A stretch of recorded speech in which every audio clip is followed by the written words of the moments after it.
Okay, so now that we've covered one-step equations with addition and subtraction, now we're going to get into one-step equations with multiplication and division. So solving equations can also involve multiplication and division.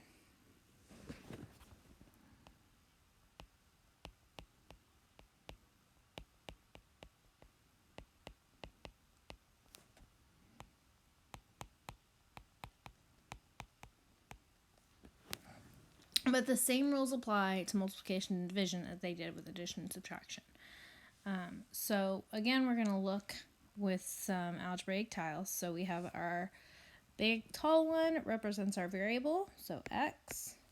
Our little one is just 1, a positive 1. And the shaded one is a negative 1 or a minus 1, okay? So when we're looking at these algebraic tiles, I have 1, 2, 3, x. So when I write my equation, I say 3x. That's like saying 3 times x. And that equals, and I have 1, 2, 3, 4, 5, 6, 7, 8, 9, 10, 11, 12. So 3x equals 12. So what I'm going to do with my tiles is I'm going to take my 12 tiles and put it in groups of 3 because I have 3 x's. Right? So there's 1, 2, 3, 4. So my solution is x equals 4 because I can take that 3x equals 12 and I can take the 12 and make it into into groups of 3. Okay? 4 times. So like I said, the steps to solving these one-step equations are the exact same. Okay? We need to isolate our variable. So the variable must be alone or isolated to one side. In order to isolate our variable, we use inverse or opposite operations. Okay, so think about it this way. The opposite of addition and subtraction were each other, right? Same goes for multiplication and division. So the opposite of multiplication is division. The opposite of division is multiplication. Okay? When we are using these inverse operations, remember that you have to keep that equation balanced. Which just means what you do on one side, you must also do on the other side.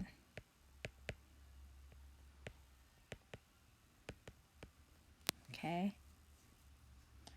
So if you're dividing by 3 to solve, you have to do that on both sides. Which is why up here I split those 12 tiles into groups of 3. As I want to divide by 3 so that I can get x by itself, right? If I have 3x and I divide by 3, then I'll just have 1x. Okay, well, I need to do that on both sides. So when I do that on the other side, that's how I got that 4. I divided my 12 into groups of 3 and had 4 groups. Okay, and then remember, we can also check our solution by just plugging whatever we get into our original equation. Okay, so we're going to look with some algebraic tiles first and do a couple examples that way. I'll give you guys a second to get all that written down.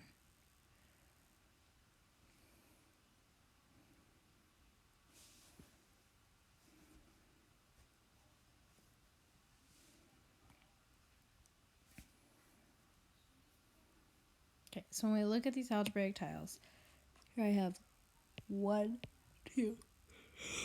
Oh, excuse me. So I have 2x, and that means 2 times x, because I have x 2 times, equals 1, 2, 3, 4, 5, 6. 2x equals 6. So I'm going to take that, and I'm going to put, change colors, but I'm going to put the 6 in groups of 2. 1, 2, 3 groups. So that tells me that x equals 3. And I can check that solution by just taking 2 times 3 equals 6. Well, 2 times 3 is 6. 6 equals 6. We're good. For the second one, we're going to not divide up our tiles. We're just going to kind of use those to get our equation. So I see that I have 2 over here. So 2 equals, and then I have 1, 2, 3, 4 over here, 4x. So taking 2 tiles and showing it divided into 4 pieces is kind of a lot.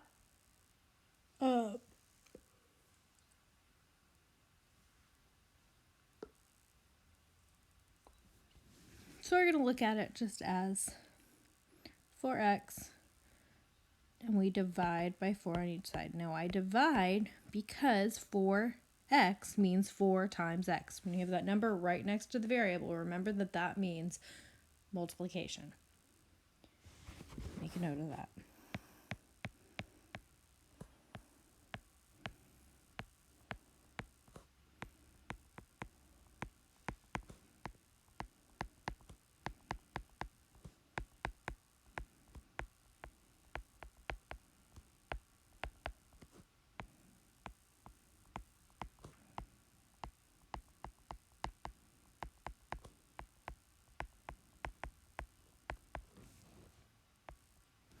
So like 2x equals 2 times x.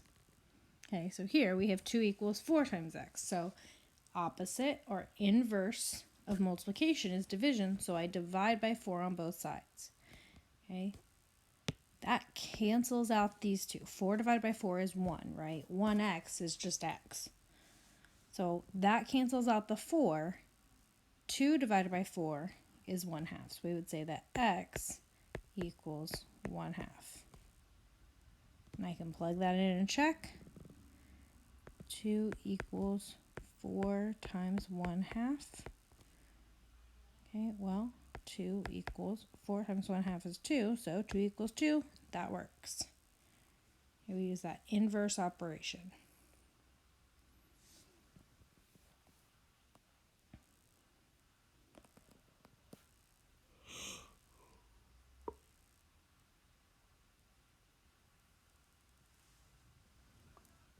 Go ahead and flip your paper over.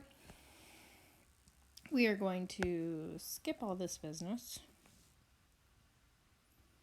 And we're going to just do some examples before you guys get started on your assignment. So here we have 3x equals 12. So remember that 3x really means 3 times x. So since I'm multiplying, the opposite is to divide. So I divide by 3. And you'll see division just represented like this with a fraction. Okay, remember we've talked about before, and you talk about it in 5th grade, a fraction means division. So if I am dividing by 3, I can just write it as a fraction.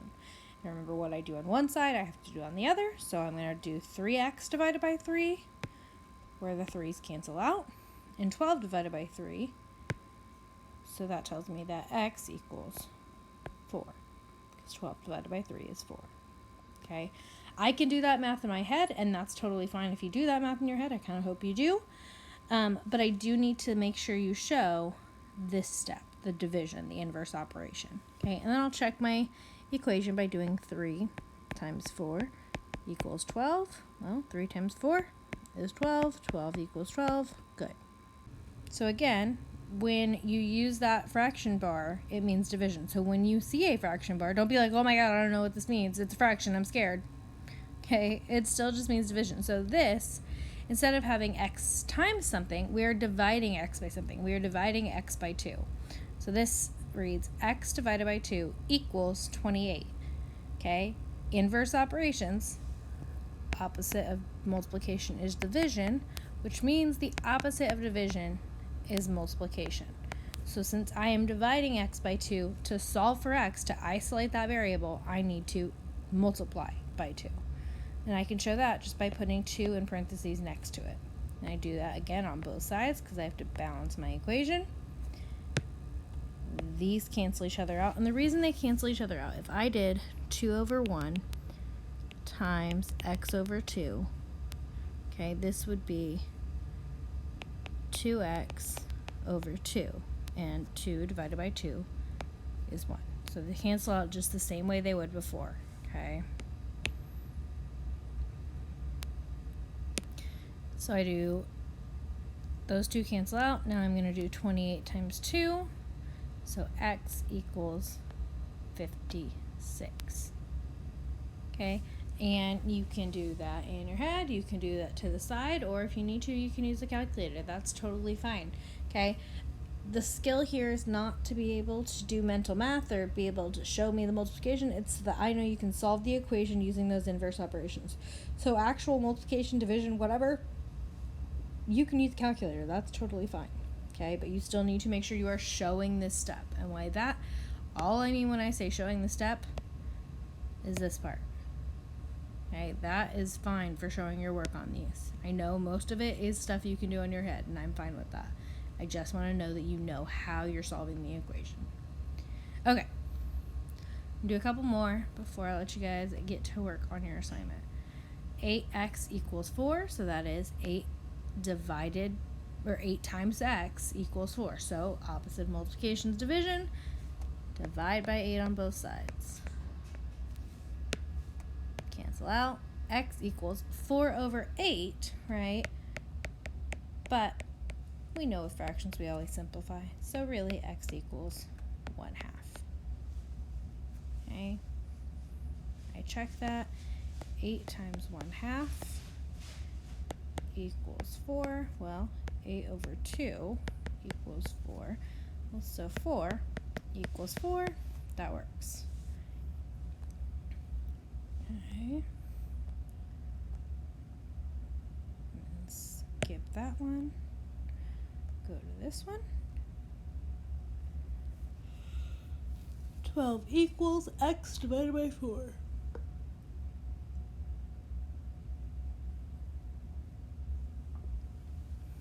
Okay, so again, fraction bar means division, so that is x divided by 4.